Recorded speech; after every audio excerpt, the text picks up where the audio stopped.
So the issue is, why don't we pick up these burdens? Why don't we pick it up when it happens? Why don't people sense it?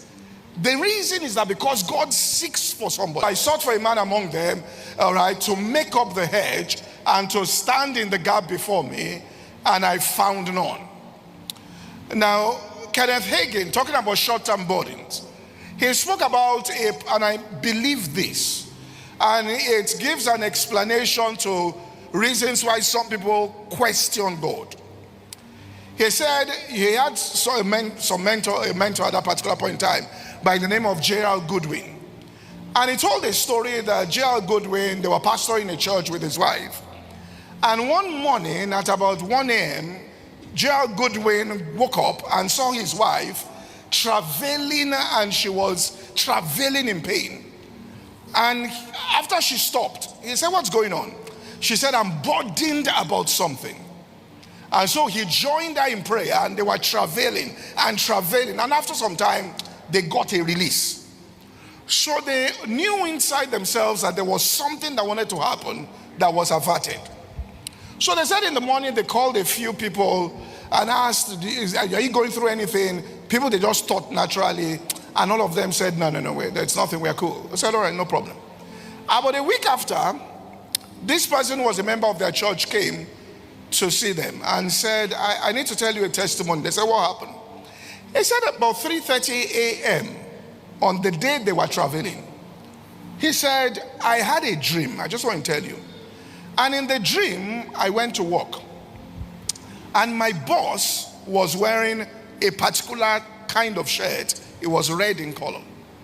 And then he told me it was a construction site, that I should go up and go and fix something at the top. So I obeyed him and I went to the top, and an equipment tripped off and sliced off my head in the dream, and I woke up." He said, "So I went to work the next morning, and my boss was wearing the exact shirt I saw in the dream.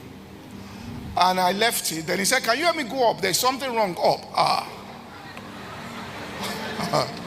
He told the boy, said, "Sir, I'm not going anywhere." Now, please hear this. The boss said, "You mean why?" He said, "I had a dream. I saw you in this shirt. You told me to go up. I went up. The equipment fell, cut my head off. Every part of this dream has been fulfilled. Apart from me going up, I am not going up." The boss said, "You must be very superstitious. I didn't know you were like this." So there was another chap there who was a deacon in a church, born again. He said, "So yeah, this is superstitious." He went up. The exact thing he said happened to that chap, and he went down. Now, I believe in my heart that if anything is going to go wrong in the life of a Christian, God looks for somebody to place the burden on. Now, all these things we say, what happened?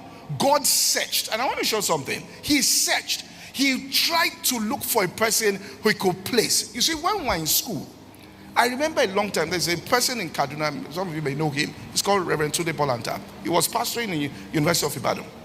And we lost somebody under certain circumstances, and he entered into the room, the executive room. We're all executives. He said, "What are you guys doing?" He said, "How did you miss this in the spirit? How did you guys miss it? Who are the leaders? How did you miss it?" And I never forgot that conversation. You 318 Mary Hall. How did you miss it? How did you miss it?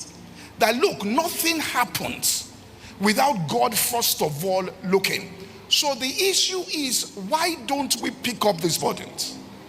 Why don't we pick it up when it happens? Why don't people sense it?